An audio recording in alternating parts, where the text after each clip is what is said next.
afternoon almost, huh? How are you ladies doing today? Yeah. Well, I am so honored, excited to be speaking to you ladies today. This is my favorite topic in the whole entire world. And I hear that it's a pretty popular topic on campus as well, relationships, yeah?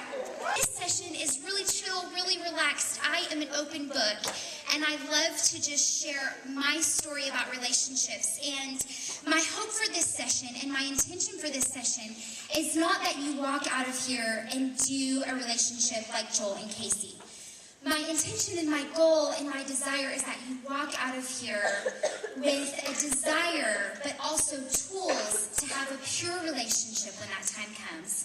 To have tools in your hands to have a pure relationship, but then to also have wisdom as to how to make that happen. So I hope that I can accomplish that goal with you guys today. But before we get started, I want to share with you guys, in my personal opinion, the most romantic story that you will ever hear. It just blows the Notebook right out of the water, in my opinion. I am a little bit biased. So just take a big deep breath in. Sit back and just enjoy this love story, which is my love story. And, well, like Katie said, Joel and I met at Teen Mania. And we had been courting for about, 7 or 8 months. And Joel and I kind of did something interesting in our relationship. We really chose not to talk about marriage that much because we wanted to be open to God. And if God would ever step in and say, this is not right for you guys, we wanted to be willing to break that off and not be attached to the idea of marrying each other. So we've been courting for about 8 months. Obviously, when you're in a courtship, the intention is marriage. But we were really trying to keep ourselves in a position of being open to the Lord. So I tried, of course, to guard my thoughts and not think like, when is he going to propose? Is it going to be today? Is it, you know what I mean? You know how us girls, our minds go. So it came about that time in our relationship to fly out to California for me to meet Joel's family. And I was extremely nervous because I was Joel's very first girlfriend ever in his whole entire life. And so I was nervous. And I was meeting his family, and everybody was like, who is this girl? I mean, Joel Johnson has a girlfriend. So I was like on display, you know. So I met his family, and I'll never forget, ladies. Oh my gosh. So I went to his home church. This is the church Joel grew up in. He's like a rock star in this church. And so I'm sitting on the front row. Of course, they have to put us on the front row. You know what I'm saying? So I'm sitting on the front row. Everybody's staring at me. I was really embarrassed. And they welcomed Joel up to the stage. And they introduced me as his girlfriend. And all eyes were like, whoosh. And this lady, I'll never forget it, she leans over to me and she's like, all the girls are going to hate you. And I'm like, hi, I'm Casey, nice to meet you. So after a week like this, we definitely needed kind of a break and a getaway from all the pressure of meeting his family and friends, and they were all wonderful and great, but I felt a lot of pressure. So Joel, being the amazing man that he is, planned a trip to Santa Barbara, and we went with a large group of our friends, and I just thought it was a fun little getaway. We went shopping in outdoor malls, which is like heaven for us ladies, right? Having a stressful day, just put me in an outdoor mall, and I will be okay. So we did some after Christmas sales shopping, and then we went to a movie, and we ended the night in this cozy little coffee shop talking, and he had told me the next morning, he said, hey, I really have planned this breakfast for you, and I just want to spend time together, and I have a last couple Christmas gifts I wanted to get you, and so bring a nice dress, and we're going to go to breakfast, just me and you. So we got up the next morning. We were staying at a friend's house with a large group of people, and so they drove us to this restaurant, and it happened to be right on the beach. I mean, it was a private restaurant, and right across the street was the beach. And so Joel, he's so funny, he like pulls over a table like right in front of the window, so we have this gorgeous view of the ocean, and so he says to me, well, Casey, I have a card for you. And so he hands me this card, and I actually have a picture of it, the card. Do you guys have that? There it is. And so it's called The Missing Man. And so he writes all this wonderful, sweet, romantic stuff in this card about how pure I am and how much he adores me, and I'm thinking, gosh, this is really sweet. And so I say to him, I'm like, oh my gosh, Joel, I love this artist, this Jack Vetriani artist. And I said, he does this painting And I said, it's this woman in the white dress, and she's dancing with a man in a tuxedo on the beach, and you can see the reflection, and they don't have their shoes on, and it just takes my breath away, you know. And so I'm describing this painting to him, and he says, well, I have a gift for you. And so he pulls out this really big wrapped gift in silver wrapping paper, and I could tell it was like a picture frame.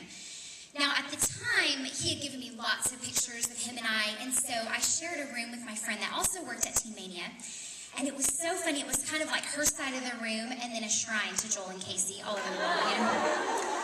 And so I was thinking this was like a life-size picture of me and Joel. I was thinking, well, I would love nothing more than a huge picture of me and the man of my dreams over my bed. My roommate is going to murder me. That's all it is. She's going to kill me, okay? So I kind of opened it. I was a little bit nervous, and I turned it over. And ladies, it was the picture that I had just described. I know, right? I know. Take my breath away. I'm done. Sold. Sign me up. You know, it was amazing. And it was, and Joel just said this sweet thing. He said, Casey, you are that woman in the white dress. There's a picture right there. You are that woman in the white dress. You're so pure and set apart, and just said all this really romantic stuff to me. And I was kind of like, thank you. I didn't know what to say. Kind of speechless. I felt a bit silly, but. And then he says to me, well, I have another gift for you. And I'm thinking, man, this is my lucky day, you know? So he pulls out another gift, and it was wrapped in a box with silver wrapping paper, and I open it up, and it's this gorgeous, elegant white dress. And I'm thinking, like, what in the world is happening? So he tells me, well, go to the back of the restaurant, take the dress with you, and I have another surprise waiting for you at the back of the restaurant. So I go to the back, and our friend is standing there with my makeup bag and my hair products and a little gift in her hand. So she's like, come with me to the bathroom. That's so cute. I know, right? Seriously, girl, I'm right there with you. So we go to the restroom, and she's like, okay, well, I need you to change into this dress. And she had all the proper undergarments, you know what I'm saying? And so she gives me this gift wrapped up, and thank God for women. We think about details that guys never would think about. But anyway, so she gives me this last gift, and I open it up, and it's a pair of flip-flops. I'm thinking, I got it, we're going to go for a walk on the beach, you know. So I'm in this white dress and my flip-flops, my white flip-flops, and I come walking back into the restaurant, and I look at our table, and I notice that Joel is not wearing the same clothes. And so I put my hands on his shoulders, and he stands up, and he's in a black tuxedo. I know! I'm like, yes, where is the preacher? Let's get married, you know? And so he says to me, he says, well, I have one more gift for you. Okay. So he hands me this gift, and I open it up, and it's these long, white, elegant gloves. That's the one in the painting. And so I put on these, he puts on these gloves, and he takes my hand, and he says, will you go on a walk with me? I'm like, I will go anywhere with you right now. So he takes my hand, and it's kind of neat. You exit the restaurant, and then you walk across the street, and there's kind of this cove area. You walk down these stairs, and you're right on the beach. And then kind of a corner area cut out, but you're just right there. So we cross the street, and I'm walking along, and then you turn the corner, and you go down the stairs onto the beach. And when I turn the corner, I notice that down the stairs is just draped with rose petals all over the place. And all over the sand, and he takes my hand and he guides me around the corner, and there's this gorgeous blanket draped over the sand covered in rose petals, and so he tells me to close my eyes, and he pushes play on at the back of the day, it was like CD players. So then we dance to my favorite song by Norah Jones, and so I'm like dancing with my man, and I slip off my shoes. I'm like dancing barefoot on the beach. Doesn't get any better. So we're dancing, and then he takes me by the hand, and he says, I have one last gift for you. I know. I'm like, do you have any money left in your bank account? Just wondering, you know. So then he takes me over, and we kneel down on the blanket, and he had draped this rock in a blanket, and then on top of the rock was a big silver box. And so I opened the box, and it's a book that Joel had made, and all throughout our relationship and our courtship, Joel would take these pictures of him and I, and he would never let me see them. And I would get so frustrated. He's like, well, maybe I'm saving them for a special occasion. And so, ladies, he had made this book full of pictures of him and I that I had never seen. And I know, right? And on the outside, it was inscribed to the end of love. And the name of the painting is Dance Me to the End of Love. So he opened this book, and for Joel and I, we had not told each other that we loved each other at this point. And we felt like, for Joel, he felt like, for him personally, he wanted to attach a commitment to that word. He didn't just want to say, I love you, to say I love you. He wanted to say, I love you, and I'm willing to commit. So this book was the story of him falling in love with me and the journey that he had taken to discovering my heart and falling in love with my heart. So page after page after page were these stories of his heart and pictures of him and I that I'd never seen. And I turned to the last page, and it's this picture of this gorgeous beach, and it said, in 1 year and 7 months later, Joel got down on one knee, and for the very first time, I know, I'm tearing up thinking about it, and for the very first time told Casey that he loved her. And he asked Casey to marry her, and she said, ... And so he got up, and he had me stand up, that's how it goes. He had me stand up, and he got down on one knee, and he pulled out that little black box that I had longed to see my whole life. And he opened it up, and he said, will you marry me? And I just stood there. And I looked, and I was just soaking in the moment. You know, I prayed to God it would only happen one time, you know, so I was like, I better soak this in. That's the ring. I didn't know he was going to do this. And all of a sudden, I saw this look on Joel's face, like, and he kind of like nudged the ring up again, and I'm like, yes, I'll marry you. And he's like, yeah, and he went there for a minute. So he stood up, and he grabbed me, and he spun me around, and we danced together on the beach. You know, you gotta kind of keep him waiting a little bit. No, just joking, don't do that.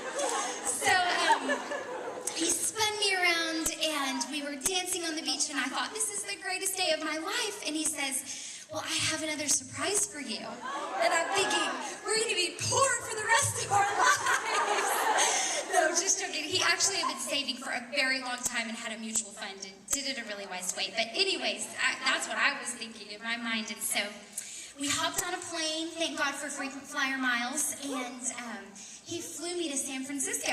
Him in his tuxedo and me in my white dress. We flew to San Francisco, and I had never been to San Francisco. I'm from Texas, naturally. And so I know, us Texas girls, there's nothing sweeter. And so we flew to San Francisco, and we did all the fun touristy things in San Francisco. We took the cable cars, we saw Pier 39, we just went to the mall, we did all kinds of fun things. And then he ended the night. He said, I'm kind of hungry. Are you hungry? And I'm like, yes, I'm starving. So he had planned a dinner cruise around the San Francisco Bay Area. I know. And we went under the Golden Gate Bridge and under the Bay Bridge, and they had this live jazz band on the boat. So we just literally danced the night away. And he had a friend come pick us up and drive us back home. And I'll never forget, we're sitting in the back seat together, and he's like, so, when do you want to get married? You know, and I'm like, this is really happening. And we flew home the next day, and Joel had planned, all my friends, they met us at a little restaurant. He said, well, we're going to go grab a bite to eat on our way home. So I walked in, and all my best friends were sitting at the table, knowing that Joel had just proposed, and waiting to hear the engagement story. So I got to share it with all my friends that night, and then Ron and Katie were waiting up for us with sparkling cider and roses to congratulate us. I know, amazing, right? And the thing that I love the most, I realize that this proposal is so elaborate, and as we tell this story in front of guys, they are literally shrinking in their chairs as we speak.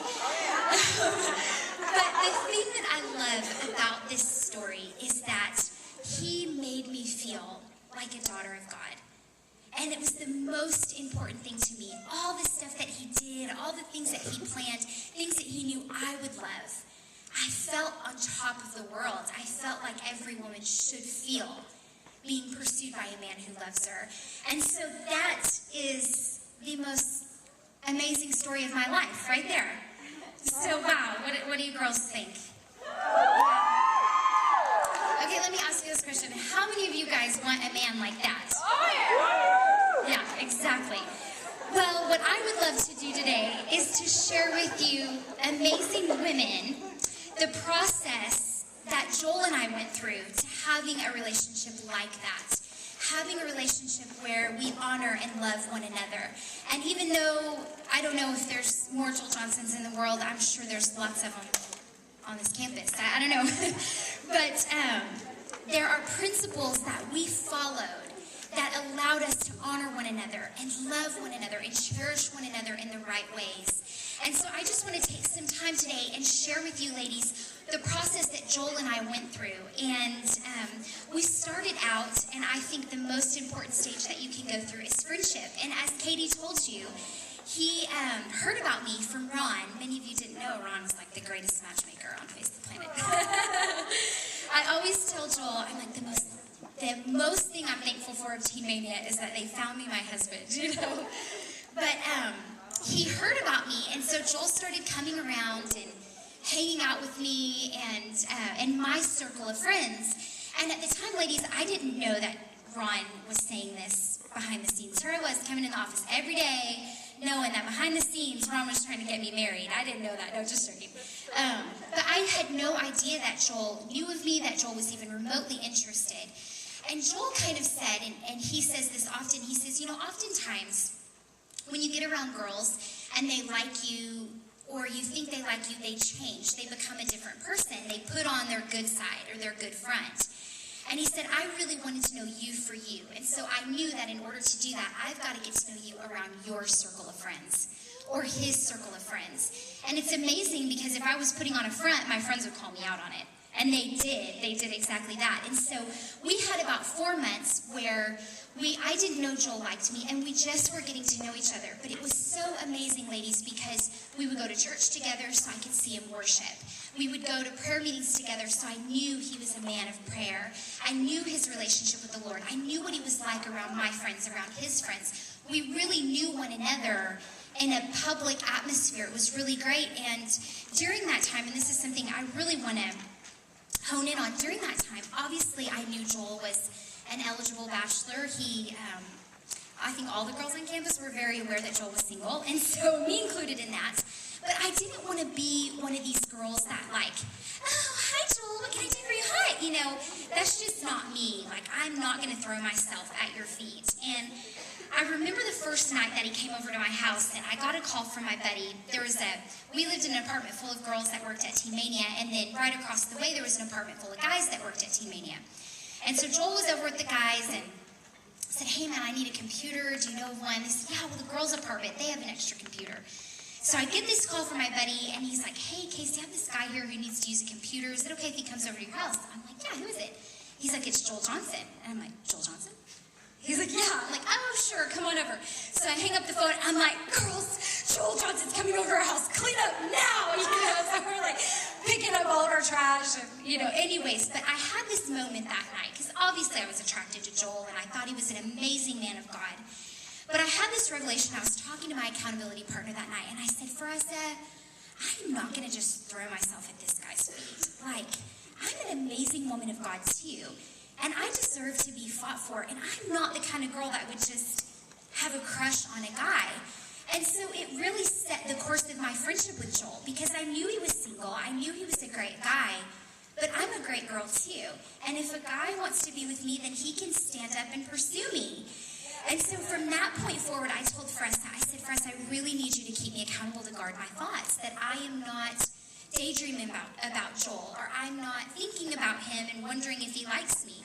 And so throughout the course of that 4 months, she would hold me accountable, and I would just make myself available to hang out. Joel would call me and ask our apartment of girls to go hang out. We would all go hang out, but I never pursued him. I never called him. I never asked him to go do things. And I just felt for me that was my role. I've always been a strong woman, a go-getter. I pursue what I want, but I felt like that wasn't my responsibility in the relationship. So I just sat back and I enjoyed his friendship, and I let him pursue me, and we actually went to the Houston Acquire the Fire together. Well, I went with my friends. He was there shadowing the event, and it was so funny. He asked my friend Emmy Harper and I to go out to lunch.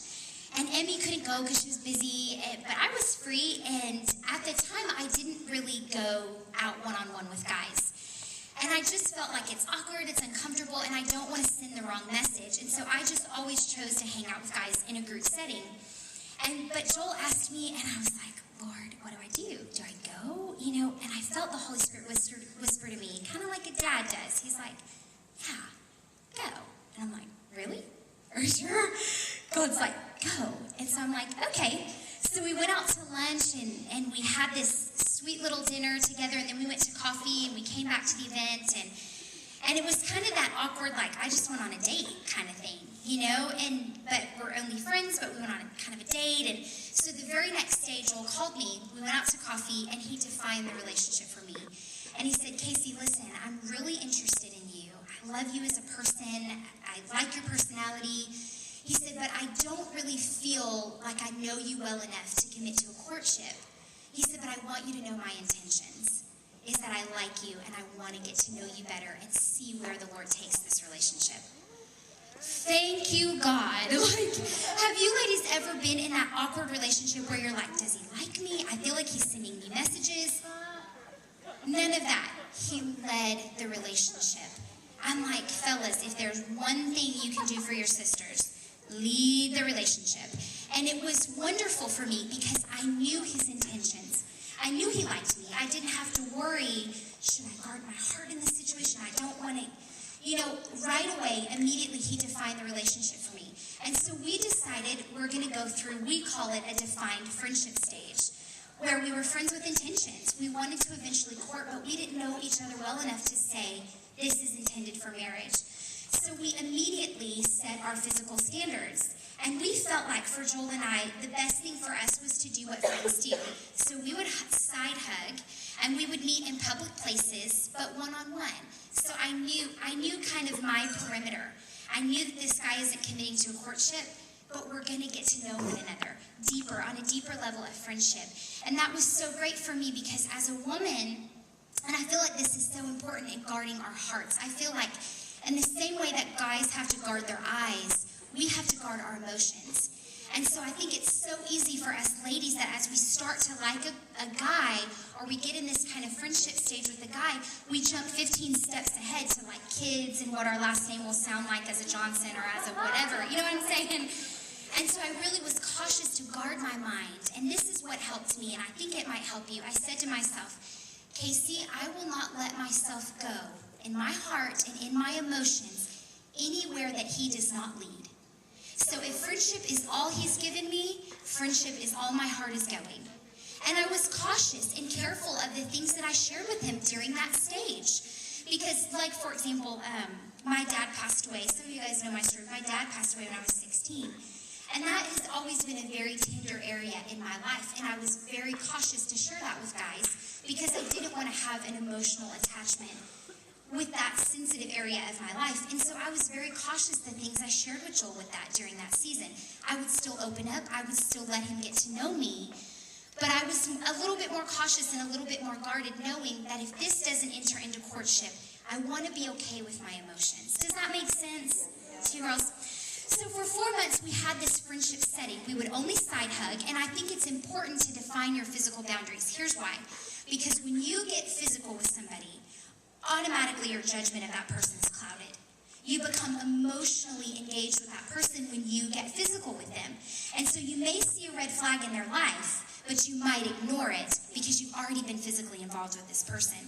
And so we didn't want physical romance to cloud our judgment of really seeing each other for who we are and to see if we really are compatible together. So I think that's so important. If you're in a defined friendship stage, define your physical standards right away. And it will set you up to win for the rest of your time. And Joel and I, we would always meet in public places, never alone, outside, or wherever, at his house or my house, unless there was other people there. We just wanted to set ourselves up to win. So for 4 months, we were in a defined friendship season. And then after getting to know each other a lot better, Joel took me out to the Dallas Arboretum and planned this gorgeous picnic and asked me to court him in this wonderful romantic way. And of course I said yes.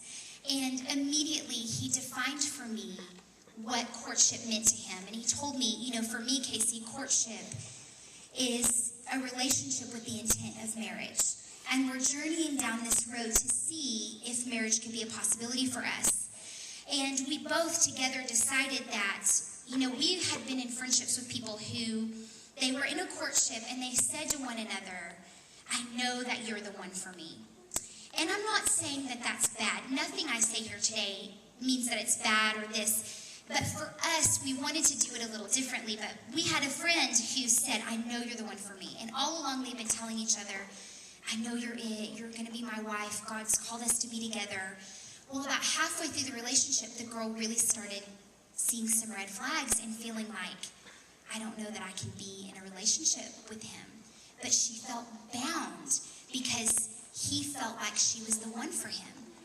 And she felt like, gosh, well, I felt that too, but I really am concerned. So they continued months and months and months into this relationship, all along this girl feeling like you are not the one for me. And so they ended up dating for probably close to a year before she finally told him, I don't think you're right for me. And his heart was shattered because all along he had seen her as, you're my wife. And so we really wanted to be open and cautious to the direction that the Lord had for us. And we would remind each other all the time, just so you know, if the Lord ever tells us this isn't right, or if we ever see red flags, we're going to call it off because God is first.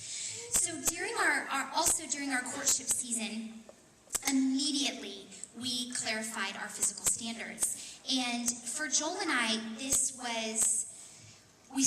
first of all, we said, okay, here's where we want to start. And Joel had never had a girlfriend before. He'd never kissed a girl before.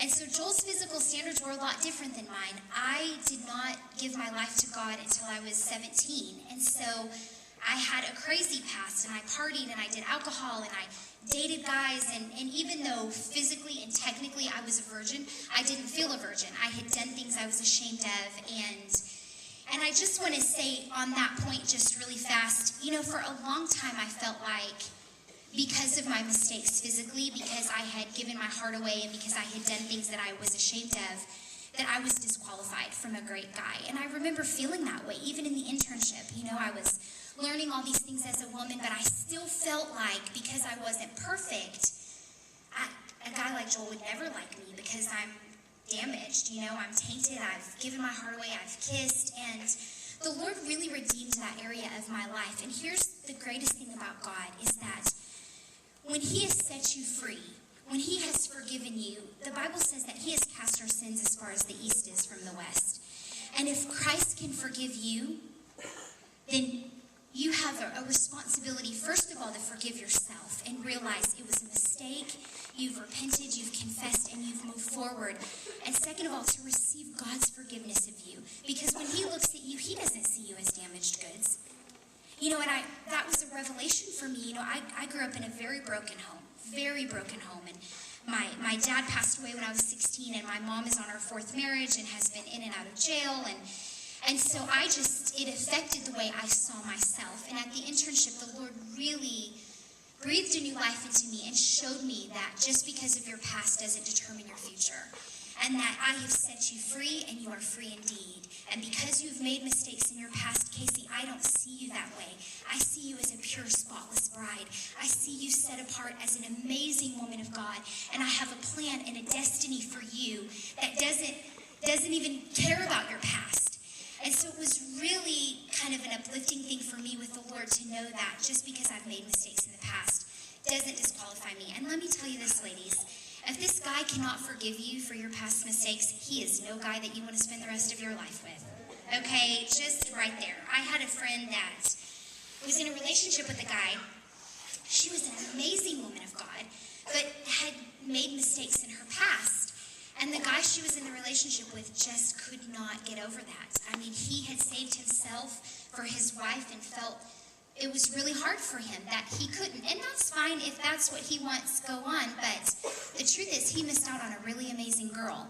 And after months, they broke up, and he couldn't get over the fact that she had a past and had made mistakes. And after a couple months, he realized the stupidity of his ways.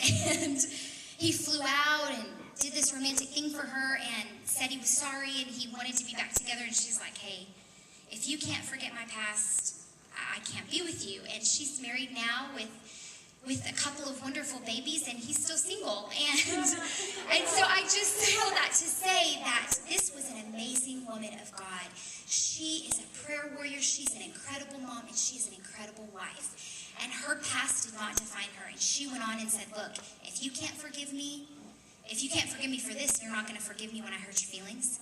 You're not going to forgive me when I make mistakes. And so it's important, and I know I've taken some time on this issue, but I want you girls to know, just because you have made mistakes does not determine your future. It doesn't disqualify you from an amazing man of God. And Joel has never, ever, ever had a difficult time with the fact that I've kissed other guys or I had not always been the most pure. I was set free from that, and it did not determine who I was.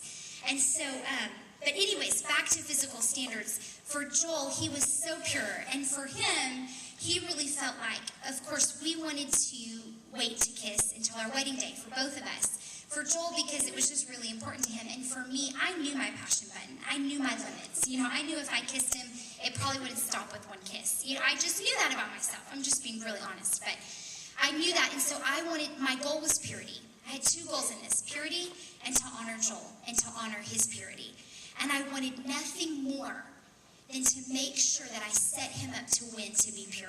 I just would hate it if I caused him to stumble. And so our goal was purity, and we had made the decision, and Joel really felt like he wanted to wait to hold hands until engagement, if we were engaged. And I'm going to be honest with you, I was a little bit sad about that, because I really wanted to hold his hand, you really care about this person, it's really cute to hold hands. You know what I'm saying, right? You really want to hold hands. And so, but for me, I respected Joel more than that.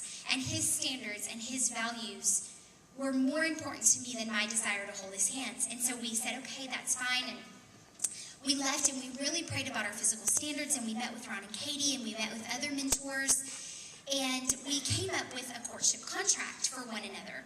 And this sounds a bit crazy, but it was so special, and I probably will tear up reading it, but I want to read it to you guys. And this is the contract that we wrote for one another, and we took it to Ron and Katie, and we had them pray over us and had them sign this and ask them to hold us accountable. But I'm going to read it to you guys. I think we might have it on the PowerPoint. Okay, here we go. Okay, it was, here we go. In pursuit of purity and Christ-likeness, Joel Johnson and Casey Woolston, that was my old name, I'm so glad that's not Woolston anymore, make an open declaration to uphold a principled and disciplined standard of conduct during our courtship. We have prayed, sought counsel from mentors, received approval from our spiritual covering, and believe the following standards are honorable, wise, and most importantly, pleasing to our Lord Jesus. We are, in a disciplined manner, available to lean on each other, put our arms around each other, and place our heads on each other's shoulder, rest our heads together, and walk arm in arm. We were very specific. We choose not to allow our faces to touch, hold hands, or allow personal areas to make contact in any way during our courtship. Joel says, I felt like that was the most diplomatic way to say that. We as well will never be alone together in a building, be alone in a vehicle after sundown, be in each other's dwellings after 10 o'clock in the evening unless a group or gathering is present, and will never be alone together past midnight. We not only commit to uphold these written standards during our courtship, but also agree to discontinue any written or unwritten activity if we recognize impurities or selfishness arising within. It really makes me tear up, because now being married for almost 8 years and having 2 kids, I'm like, God, I read this and I'm like, we just so badly wanted to honor you. We just wanted to honor the Lord, and we just wanted to honor purity. And I realize that this courtship contract is a bit crazy, and sometimes we tell non-teen mania people, and they think we are like from Mars, But I just want to say this to you guys. You have the rest of your life to have sex, and to be together, and to kiss, and to be romantic. The rest of your life. And it's wonderful, and it's amazing. But you have this one chance to remain pure, and to do things the right way, and to honor God. And let me tell you this, I will make this promise to you. When you honor God in your relationship and in your purity, He will not let you down. He will not let you down. And let me tell you something, when you can learn honor and you can learn self-discipline in your relationship, it will continue through marriage. Because you don't just have to exercise self-discipline in a dating relationship with physical boundaries. When you get into marriage, you have to exercise the same self-control. There's times that Joel frustrates me or makes me angry and I want to lose my temper, but I have to say, Casey, he's your husband and you love him and you respect him and you want to honor him. And I calm myself down and I communicate like a calm, sane person. You know, and you have to exercise self-discipline all throughout your marriage to honor and respect one another.